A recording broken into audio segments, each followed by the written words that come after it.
एक बात तो आप सब भी मानोगे कि अगर किसी को तोहफा देते हैं, किसी को कोई भी गिफ्ट देते हैं, तो हमारे दिमाग में बस कुछ चीज़ें चलती हैं, उसी हिसाब से हम सामने वाले के लिए तोहफा पसंद करते हैं।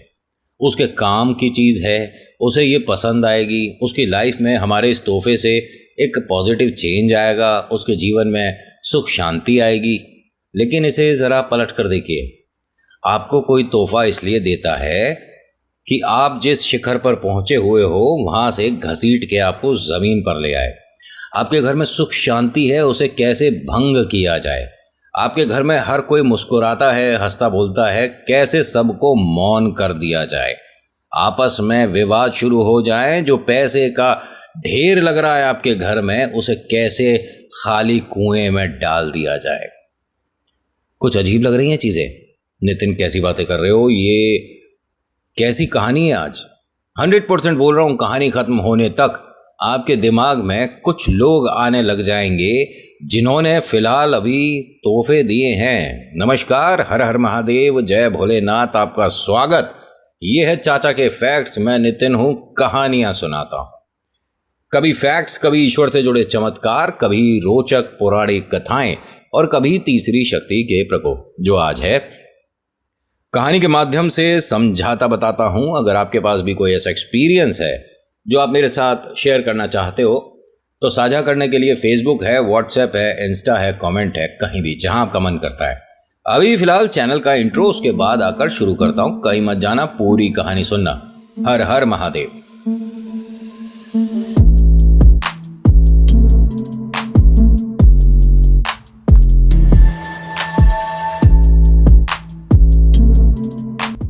अच्छा, कहानी शुरू करने से पहले लाइक कर दीजिएगा, शेयर करिएगा, कमेंट करिएगा, और ये सब तब करिएगा जब कहानी में आपको इंटरेस्ट आए। इस तरह की और कहानियां देखना चाहते हैं तो सब्सक्राइब जरूर करिएगा, फिर बेल आइकन, फिर ऑल के ऑप्शन को। आपको कहानी सुनने से क्या फायदा होगा? नितिन, हमने ये हॉरर स्टोरी, भूत प्रेत आत्मा जिन छलावा वाली कहानी सुनकर क्या ही फायदा कर लिया। तो आओ पहले फायदा ही करा देता हूं, कहानी बाद में सुनाऊंगा। अभी फिलहाल जब सीजन है फेस्टिवल का, तो दिमाग में आती है ना चीज़ें, किसके लिए क्या तोहफा लिया जाए। तो कुछ चीज़ें हाँ और कुछ चीज़ें ना मैं बता देता हूँ आपको क्या गिफ्ट नहीं देने होते। ध्यान से सुनिए, कुछ चीज़ें बताऊंगा, बहुत सारी नहीं बताऊंगा, बाकी तो आप बहुत नॉलेज रखते हैं। पानी से जुड़ी चीज़ कभी किसी को गिफ्ट में मत दीजिएगा। पानी से जुड़ी चीज़, एग्जाम्पल एक्वेरियम होता है, बहुत बड़ा बड़ा जो मछलियों का टैंक होता है, ठीक है, वो लोग दे देते हैं। या कछुआ गिफ्ट करते हैं, है ना, कि भाई ये भी लकी होता है। किसने कहा आपको? बहुत से लोग वाटरफॉल घर में रखने के लिए ड्राइंग रूम में रख लीजिए या डाइनिंग टेबल पर रख लीजिए, बिल्कुल मत दीजिएगा। जो धारदार चीज़ें होती हैं वो तोहफे में नहीं दी जाती। एग्जाम्पल, आपने क्रॉकरी का सेट दिया है और उसमें आपने नाइफ वगैरह भी दे दिया, तो चाकू छुरियाँ नहीं दिया जाता। नेल कटर, अगर आप मेकअप किट किसी को देते हो या कैसी भी किट देते हो और उसके अंदर नेल कटर है, तो उसे निकाल कर बाहर कर दो, तब गिफ्ट वो देने लायक होगा।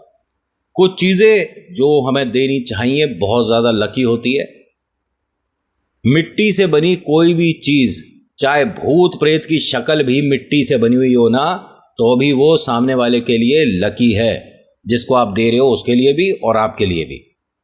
दूसरा, अगर आप किसी को रनिंग 7 हॉर्सेस की पेंटिंग देते हो तो उसके लिए वो 7 घोड़े, आपने सुना होगा, बहुत लकी। और बहुत सारे लोग जो कि पॉडकास्ट में बड़ी बड़ी बिंदी, लंबे लंबे झुमके, ऐसे टैटू वैसे टैटू, जय बाबा की जो करते आ रहे हैं, ये चीज़ तो वो भी बता चुके होंगे। क्योंकि देखिए, पॉडकास्ट में सभी को झूठ नहीं बोल सकते ना, कहीं ना कहीं कुछ ना कुछ तो सच बोलना है। मैं ये नहीं कह रहा कि वो झूठे हैं, वो तो बहुत ज़्यादा नॉलेज है, उन पर अपार ज्ञान है। उतना ज्ञान नहीं है मेरे पास सिर्फ 2-3 कागजों वाला ज्ञान है, उन पे तो भारी मोटी किताबें हैं। तो ज़रा ध्यान से सुन लीजिएगा। जो 7 हॉर्सेस वाली पेंटिंग है, जिसे लोग कहते हैं कि इससे डरावने सपने आते हैं, तो उनसे कहो कि भैया शीशा देखना बंद करो, डरावने सपने दूर हो जाएंगे। कब तक अपने आप को देखकर भयभीत होते रहोगे? ये कोई प्रेत नहीं है जो तुम्हें डरा रहा है, ये तुम खुद हो जो कि अपने आप को सपने में देख के हाँ ये क्या देख लिया। ऐसा नहीं, मुंह हाथ धोकर सो, डरावने सपने कम आएंगे। और एक चीज, भगवान की प्रतिमा दे सकते हैं। किसी ने पूछा है कि गणेश जी की मूर्ति हम क्या गिफ्ट में दे सकते हैं? अगर माटी की है तो बिल्कुल दे सकते हो, बिल्कुल दो। किसी भी ईश्वर की प्रतिमा वो नहीं दी जाती जो कि आपके घर में एक बार स्थापित हो गई। अरे मेरी बिटिया लंदन से आई है, इतने दिनों बाद हमारे पास लड्डू गोपाल जी 2 हैं, चल एक बेटा तू ले जा। क्यों ले जा, क्यों ले जा? जब वो विदेश से आई है तो इतना रुपया तो होगा कि वो एक लड्डू गोपाल खुद खरीद ले। जब आपने प्रभु को स्थान दे दिया घर में, उसके बाद आप उन्हें कोई और जगह ना, ऐसा नहीं होता, बिल्कुल नहीं होता। कितनी सारी बातें करिए, कहानी कब आएगी? चलो एक काम करते हैं, इस वीडियो को यहीं समाप्त करते हैं, कहानी अगली वीडियो में सुना देंगे। कहाँ जा रहे हो? कि हो गई कहानी? नहीं नहीं, सुना रहा हूँ, जाना नहीं है कहीं। जो लोग पहली बार आए हैं, मैं इतनी वैसे बातें नहीं करता हूँ, इससे आधी करता हूँ, और कहानी जल्दी शुरू करने की अब मैं आदत ला रहा हूँ, आ नहीं पा रही है बस। और जिस दिन आ जाएगी उस दिन कहानी वैसे ही सुनाऊंगा जैसे सभी अच्छे सुनाने वाले लोग सुनाते हैं, जो कि मिलियंस पे हैं। एक बार की बात है, प्राचीन काल में, यहाँ से ऐसा वहाँ से वैसा, नमस्ते, कहानी खत्म। मैं कोशिश करूँगा ऐसा हो जाए, लेकिन अपने से अभी हो नहीं पा रहा। अब हम कहानी को शुरू करने वाले हैं। पानी वगैरह पीकर बैठ गए? हाँ, शाबाश। कहानी एक ऐसी अजीब सी दोस्ती से शुरू होती है जिस पर एक दूसरे को बेहद भरोसा। आप यकीन मानिए, हम जो लड़के लोग हैं, हमारे अंदर एक कमी है, हमारी मेमोरी इतनी ज़्यादा शार्प नहीं होती। हमें सच में तारीखें ध्यान नहीं रहती हैं, और इसमें हमारी कोई गलती नहीं है। जब ईश्वर बुद्धि बना रहे थे तो शायद हमारे अंदर थोड़ी सी जगह छोड़ दी। अब वो किस लिए छोड़ी है ये प्रभु जाने। लेकिन महिलाओं को ऐसे तारीख याद रहती है कि बस क्या ही बताऊं। आप पहली बार कब मिले थे, कौन सा दिन था, हमने कौन से कलर की शर्ट पहनी थी, हमारी टाई की नॉट किधर थी, हमने बाल कैसे, अरे भैया सब पता होता है। अब जब 2 महिला आमने सामने होंगी तो इन दोनों को एक दूसरे की सारी बातें याद रहेंगी, भले ही दोनों को 12 साल हो गए हों मिले हुए। कहानी मैं अब किरदार से मिलवाता हूं। सबसे पहले मिलिए कल्पना से। कल्पना एक अच्छी खासी कंपनी में बहुत ऊंची पोस्ट पर काम करने वाली एक कह सकते हैं बिजनेस वुमेन है। दोनों बच्चे पढ़ाई में, स्पोर्ट में, घूमने में, खाने पीने में एडवांस हैं।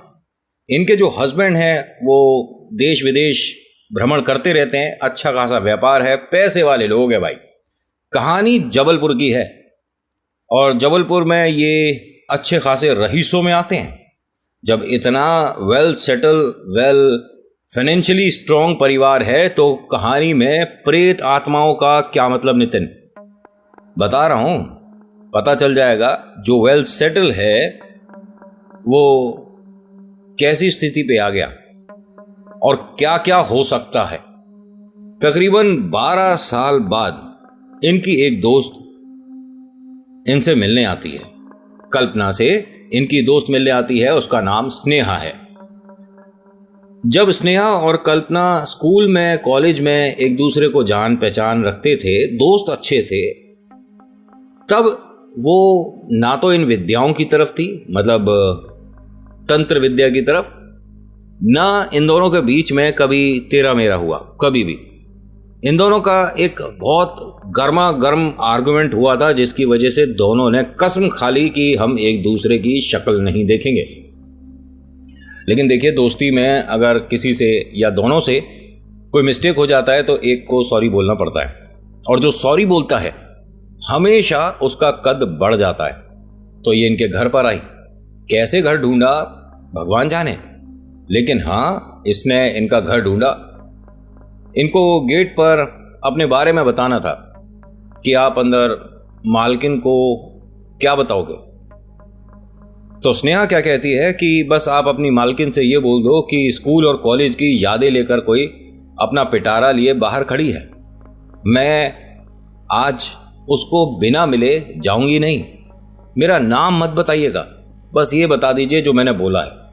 इसे थोड़ा शेर शायरियों का शौक है, और सिर्फ शौक नहीं, इसका ये हुनर लोगों के सामने भी आता है। बड़े बड़े स्टेज परफॉर्म करती है ये। कोई ऐसे ही नहीं कि कुछ भी लाइनें बोलने वाली कवित्री है, ना ना, अच्छी खासी लिखनी जानती है ये। इनकी शादी हुई थी, लेकिन ना जाने 2 साल बाद दोनों का मतभेद हुआ और अलग हो गए। कोई बात नहीं, अब जिसकी जैसी लाइफ है। लेकिन ये पूरी दुनिया में सारी चीज़ें छोड़कर इससे मिलने क्यों आई है? इसके पीछे 2 बड़े कारण हैं। पहला कि ये यहाँ जबलपुर में एक शो ऑर्गेनाइज करना चाहती है जिसमें बड़े बड़े कवि और कवित्री जो हैं वो आएंगे, परफॉर्म करेंगे। जो इस कॉलेज के मतलब आसपास के जो भी कॉलेज हैं उसके बच्चे जो कि लिटरेचर पढ़ रहे हैं उन्हें एक मौका देंगे स्टेज पर परफॉर्म करने का। तो इन सारे कामों में रुपया पैसा चाहिए। पहली बात तो ये हो गई। दूसरा, ये जो विद्या सीख रही है, जो कर रही है, उसका एक एंड डिसाइड करना है कि किस पर लास्ट विद्या करी जाएगी। लास्ट विद्या क्यों? क्योंकि जो तंत्र विद्या कर रहा है या करता है उसको अपनी अगर ये चीज़ें छोड़नी है कि मैं आज के बाद ये विद्या नहीं करूँगा या बस मैं अब इससे ज़्यादा इस शक्ति को अपने आसपास या अपने ऊपर स्थान नहीं दे सकता। शक्ति समझ रहे हो या प्रेत बोलूँ? हाँ, या मैं भी ऐसे ऐसे बड़ी बड़ी आंखें करके ऐसे ऐसे हू करूँ? नहीं ना, नॉर्मल सही है। हाँ, लाइक कर दिया। तो ये हाथ इतने लंबे लंबे किस लिए ले रखे हैं? इतनी बड़ी बड़ी उंगलियां हैं आपके हाथों में, ये लाइक दबा दिया करो। हाँ, कितनी बड़ी उंगली है देखो, मेरे से भी बड़ी है तुम्हारी तो उंगली। अब ये कहानी सुनाते सुनाते हम कहाँ जा रहे हैं? हाथ, उंगली, पैर, क्या हो रहा है? कौन सुनाता है ऐसे कहानी? मैं सुनाता हूँ मैं। तो आपको दुनिया भर के सभी लोगों को सब्सक्राइब कर लेते हो जिससे कोई मतलब नहीं। आपको सब्सक्राइब किसे करना चाहिए हैं? वैसे ऐसा गलत है ना कहना बार बार कि सब्सक्राइब कर दो, लाइक कर दो। कहानी सुनाने आया, सुना और जा यहाँ से, भग जा। तो चलो अभी भागता हूँ थोड़ी देर बाद, पहले कहानी सुना दूँ। होता क्या है कि स्नेहा दरवाजे पर खड़ी है और कल्पना को आइडिया ही नहीं। उसने मना कर दिया कि मैं किसी से मिलना नहीं चाहती, अभी फ़िलहाल मैं बिज़ी हूँ। उन्होंने यही मैसेज दे दिया जो गेट पर थे। स्नेहा ने कहा कि आपने बताया क्या जो मैंने बोला? कह रहे मैडम देखिए, ये जो हमारी मैडम जी है ना बहुत गुस्से वाली हैं, स्ट्रिक्ट हैं। अगर साहब अंदर होते ना तो हम उनसे बोल सकते हैं और वो काफ़ी मजाकिया हैं, लेकिन मैडम से हम दोबारा बात नहीं कर सकते, दोबारा पूछ नहीं सकते। उन्होंने कहा ना कि मैं बिज़ी हूँ, मुझे किसी से नहीं मिलना, तो बात खत्म हो गई, मैडम आप जाओ। ये चुपचाप यहाँ से चली गई। अपमान तो है, देखिए ये बड़े लोगों में होता होगा खैर ऐसा, लेकिन वो इस अपमान को बर्दाश्त कर गई। जो तंत्र विद्या में कोई लेवल पर पहुंच जाता है ना वो शांत स्वभाव का हो जाता है। ऐसा नहीं ओए तूने ऐसे कैसे कह दिया, तू मुझे नहीं जानता, मैं भी ये करके दिखाऊंगा, हुजू, ये सब नहीं करते हैं लोग। नॉर्मल रहते हैं, शांत रहते हैं। और एग्जाम्पल के तौर पे आप वशीकरण देख सकते हो, मूवी आपने देखा होगा, है ना। लेकिन एक लेवल, एक लिमिट, एक अंत है इसका अपने ऊपर कंट्रोल का। उसके बाद जब ये उग्र होते हैं, गुस्से में आते हैं, तो वो सामने वाले के लिए परेशानी का सबब होता है। ये ऐसे नहीं कि उसे फिजिकली टॉर्च, ऐसा कुछ भी नहीं करेंगे, बस उससे 5 मिनट आंखें मिलाएंगे और उसके बाद कठपुतली का खेल तो हर किसी को पसंद है। ये यहाँ से वापस आ गई। आप यकीन मानेंगे, लगातार 3 दिन तक ये इसके घर पर आती थी और इसे भेज दिया जाता था। ये आई तो इस उम्मीद से थी कि मैं अपनी दोस्त से और उनके हस्बैंड से पैसों की थोड़ी मदद मांग के यहाँ फंक्शन करूँगी। इसने बहुत अच्छी अच्छी कविताएं लिखी थीं जो कि परफॉर्म करना चाहती थी। न जाने क्यों, क्या, कैसे हुआ, कुछ नहीं समझ आया। इसने वो सभी किताबें फाड़ कर फेंक दी। खैर छोड़िए, अब हमें क्या मतलब। उसकी अपनी इच्छा थी, लेकिन वो उसकी 1 साल की मेहनत थी। अपने 1 साल की मेहनत पर इसने ये 3 दिन के गुस्से को हावी होने दिया और अपना ही नुकसान कर लिया। खैर, यहां से आज इसने एक तोहफा खरीदा। तोहफा खरीदने के बाद ये पहुंचती है सीधा अपनी फ्रेंड के। इत्तेफाक देखिए, उनकी गाड़ी घर से बाहर जा रही थी और ये जस्ट उनके सामने आ गई। देखते ही वो पहचान गई। कल्पना गाड़ी से बाहर उतरती है, गले लगाती है और कहती है कि अरे तू यहाँ जबलपुर में क्या कर रही है? उसने कहा तेरे से ही मिलने आई थी और मैं लगातार 3 दिन से आ रही थी, बस अब मैं कल की मेरी फ्लाइट है और जा रही थी तो लास्ट टाइम मिलने आई थी। तो 3 दिन से तू आ रही थी, क्या ड्रामेबाजी कर रही थी? डायरेक्ट घर में अंदर नहीं आ सकती? तुझे रोका किसने? आप सबकी हिम्मत कैसे हुई इसे गेट पर रोकने की? मेरी खास दोस्त है। हस्बैंड गाड़ी से बाहर आते हैं, उनसे इंट्रोड्यूस कराती है, मिलवाती है, अपने बच्चों से मिलवाती है और कहती है कि देखिए वैसे तो हम अभी किसी पार्टी में जा रहे थे लेकिन मैं नहीं जा रही, आप सब जाओ, मैं अपनी दोस्त के साथ घर पर रहूँगी। हस्बैंड ने कहा कि ठीक है फिर हम सब चलते हैं। उन्होंने कहा हाँ आप लोग जाओ। ये अपनी दोस्त के साथ घर के अंदर आती है। घर क्या महल है भाई साहब, बहुत बड़ा मकान है। इसके अंदर तोहफा देना बनता नहीं, मैं तो कहूँ, क्योंकि सारी चीज़ें हैं और ज़्यादा ही हैं भाई। अगर आप एग्जाम्पल के तौर पे भगवान की मूर्ति देते हैं तो यहाँ पर बहुत बड़ी एक विशाल गणपति की मूर्ति है घर की एंट्री पे। आप फ्लावर पॉट देना चाहते हैं तो भैया बागीचा है, बीगो में बना हुआ मकान है ये, तो ऐसे में फ्लावर पॉट देना क्या उचित होगा? डाइनिंग टेबल आप लेकर पर्स में तो आओगे नहीं, तो दिया क्या जाए ऐसे लोगों को तोहफे में? खैर ये जो लाई है ना, ये बहुत मेहनत से बनाई हुई चीज है। आपने रस्सी देखी है? रस्सी जो अगर आप खाट खरीदते हैं तो उसमें 2 तरह की आती है, एक तो वो मैट वाली और एक रस्सी वाली, जिसे हम देसी खाट बोल सकते हैं, जो कि आपको स्क्रीन पर दिख रही है। इससे बना हुआ एक हैंगिंग बैग था, सिंपल सा, जिसके अंदर 3 कंपार्टमेंट थे, 3 उसमें खाने थे सामान रखने के लिए। इसने हंसकर उसे देखा और कहती है कि ये क्या लाई है तू? ये तो कॉलेज की यादें ताज़ा हो गई। याद है दरवाजे के पीछे हम इसे टांगते थे, उसी में अपने पेन पेपर ज़रूरी कागज़ कभी कभी कुछ पैसे रख दिया करते थे ये। लेकिन अच्छा लगा मुझे, कमाल की दोस्त है तू। उसने कहा ये स्पेशल है, तेरे लिए मैंने अपने हाथों से बनाया है, इसमें एक एक चीज़ मैंने खरीद कर तेरे लिए। जबकि ना इन दोनों की ऐसी कोई गहरी दोस्ती नहीं है जो इतना समय निकाले कोई किसी के लिए, बाजार से लेकर दे दिया होगा। खैर बहुत सारी बातें हुई, शाम के 7 बज गए। अब यहाँ उनकी फैमिली को आ जाना चाहिए था लेकिन वो लोग लेट हो गए। खैर कोई बात नहीं, पार्टी में देर सवेर तो होती रहती है। और एक चीज़, जब आपके घर में तांत्रिक हो तो उसके ऑरे से घर में जो पेट्स हैं वो विचलित होने लगते हैं। समझाऊं?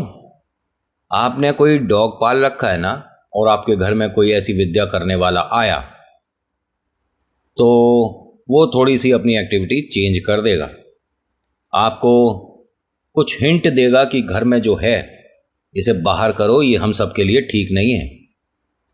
ये तो मैंने डॉग का बताया। जो कैट है वो लगातार उसके आगे पीछे आसपास इधर उधर दाएं बाएं घूमती रहेगी, लेकिन वो बोलेगी नहीं, ये उसका रिएक्शन होता है।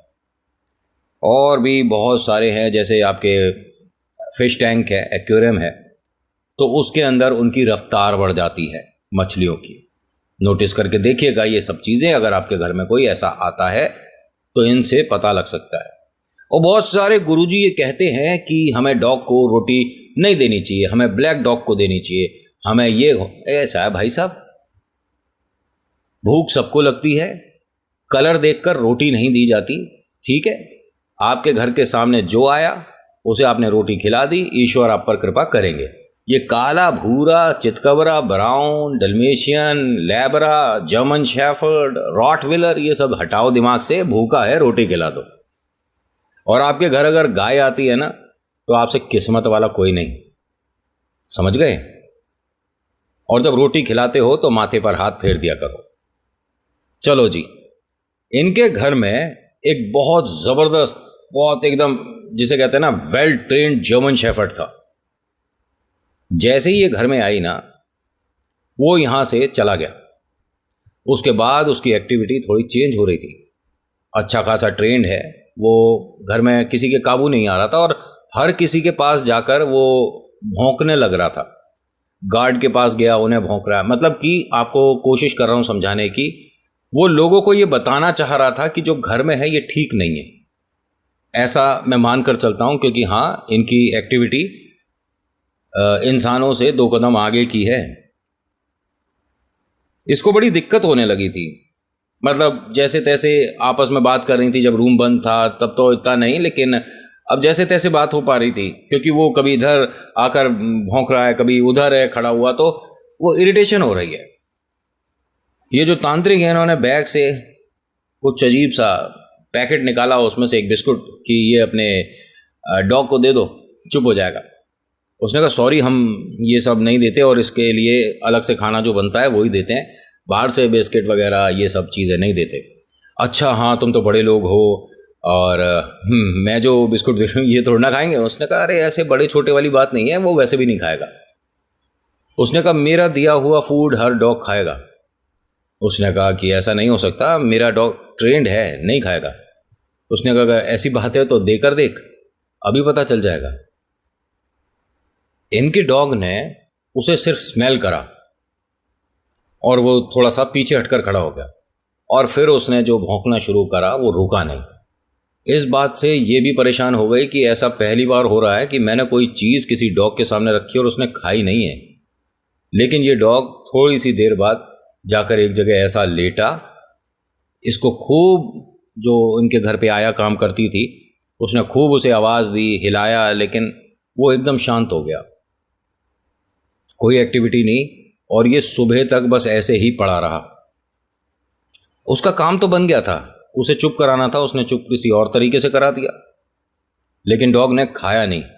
होता क्या है कि स्नेहा ने जो गिफ्ट दिया था, कल्पना ने बस हंसकर एक्सेप्ट करके साइड में रख दिया था, उसे कहीं जगह नहीं दी थी घर में लगाने की। मतलब मैं तोहफा लाई हूँ तो इसे कहीं लगा तो सही, टांग तो सही, ऐसा ही उसने बोला। तो उसने कहा कि देख बुरा मत मानियो, लेकिन हमारे घर में ये सारी चीज़ें जितनी भी लग रही हैं ना, ये कुछ अलग हैं, ब्रांड हैं ये सब। तो यहाँ पर मैं ये रस्सी का बना हुआ ड्राइंग रूम में नहीं टांग सकती, मैं इसे अपने रूम में वैसे ही लगाऊंगी जैसे हम अपने हॉस्टल में लगाते थे दरवाजे के पीछे, वैसे ही टांगूंगी। और थैंक यू सो मच, इतने समय बाद तू आई और मेरे लिए गिफ्ट भी लाई है। मैं भी तेरे को कुछ प्रेजेंट देना चाहती हूँ।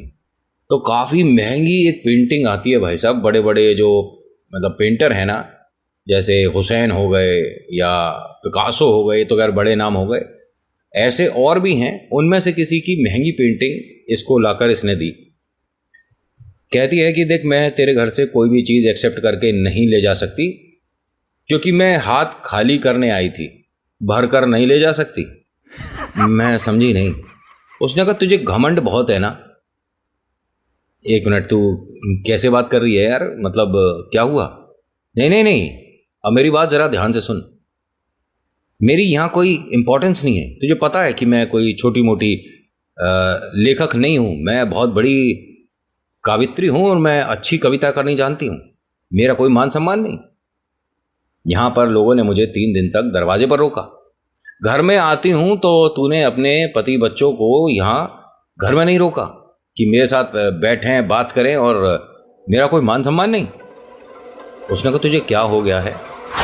और हंसती हुई ये औरत यहाँ से उठकर जाने लग गई। एकदम से उसने रोक लिया कि एक मिनट, पहली बात तो ऐसे एटीट्यूड मुझे पसंद नहीं है। रही बात कि तुझे ऐसा लगता है कि मैंने तेरे को मान सम्मान नहीं दिया, तुझे पता है कि मेरी कोई पार्टी छोटी मोटी नहीं थी जिसके लिए मैंने सबको कहा कि आप जाओ, मैं नहीं जा रही। हाँ, यहाँ बड़े बड़े पॉलिटिशियन, बड़े बड़े फिल्म स्टार आ रहे थे और बहुत ग्रैंड पार्टी थी जिसको मैंने छोड़कर अपनी दोस्त के साथ घर पर बैठना उचित समझा। मैं तेरे लिए बुरी बन गई। और क्या है इस रस्सी के बने हुए इस वॉल स्टैंड में, क्या करूं इसका? उठाकर उसने बाहर फेंक दिया कि जाते हुए इसे ले जाइयो। जब तुझे मेरा प्यार, मेरी दोस्ती समझ नहीं आ रही तो मुझे भी तेरे गिफ्ट समझ नहीं आ रहे। इसने कहा कि ठीक है, मेरी कही बात तुझे बुरी लग गई, उसके लिए सॉरी, लेकिन मुझे तेरा नेचर अच्छा नहीं लगा। ये बड़े बड़े ब्रांड दिखाना, बड़ी गाड़ी दिखाना, बड़ा घर दिखाना, अपना रईसी दिखाना, दोस्ती में ये सब कुछ नहीं होनी चाहिए थी। जिसने कहा एक बात बता, मेरा बर्थडे कब आता है? मतलब नहीं, दोस्ती है ना हमारी, बता मेरा बर्थडे कब आता है? मुझे याद नहीं। मेरी शादी कौन से साल हुई थी? मुझे याद नहीं। मेरे बच्चों के नाम बता दे। ये बेकार की बातें क्यों कर रही है? मैं उनसे मिली कितनी देर हूं? अच्छा, एक लास्ट बात, मैंने कॉलेज के बाद सबसे पहली जॉब कहां करी थी? अब ये कुछ पता हो तो बताए। अब मुझे एक सवाल का जवाब बस तेरे से चाहिए कि तू मेरे पास आई क्यों थी? कोई तो ऐसी बात है जिसकी वजह से तू मेरे पास आई थी। बात बता दे तो मुझे तेरे ऊपर डाउट कम होगा, शक कम होगा। तो इसने बिना शर्माए घबराए सही सही और सच बोल दिया, और वो भी सिर्फ पहली वाली बात का सच बताया, दूसरा सच नहीं बताया। पहली बात ये थी कि मुझे कुछ पैसों की ज़रूरत थी, यहाँ मैं फंक्शन कराना चाहती थी, लेकिन अब मेरी इज्जत नहीं तो फंक्शन के लिए मैं कुछ और अरेंजमेंट कर लूँगी। बस यही बात है या और कोई? उसने कहा बस यही बात है, जबकि बात दूसरी वाली ज़्यादा ज़रूरी थी। मैंने कहा ना कि जो तंत्र विद्या कर रहा है और अगर वो छोड़ता है इन चीज़ों को तो उसके ऊपर जो शक्ति है वो किसी को हैंडओवर करेगा, और जो उस पर प्रेत है उसे कोई जगह देगा रहने के लिए। घर दे दिया ये वाला। यहां अब जो होगा वो ना तो इन्हें उम्मीद है ना आपको। अगले भाग में बताऊंगा कि इनके साथ क्या हुआ, और वो सेकंड एंड फाइनल पार्ट होगा, कोई थर्ड फोर्थ नहीं आएंगे। एक चीज़ मैं आपको अभी कहानी ख़त्म कर दी है वैसे इतनी, मतलब आज के पार्ट में बोलना चाहूँगा कि त्योहार का समय है। जो भी तोहफे आपको देता है ज़रा ध्यान से, और जो आगे उसी तोहफे को पहुंचा दिया करते हैं बिना खोले हुए तोहफों को, तो गिफ्ट्स एक बार अनरैप करके देख लीजिएगा उसमें क्या चीज़ है, पता चल जाएगा सामने वाले की थिंकिंग, सोच कैसी है आपके लिए। So thank you so much for watching. मेरा नाम नितिन है, मुलाकात करूंगा नेक्स्ट वीडियो में। हर हर महादेव, जय भोलेनाथ, धन्यवाद।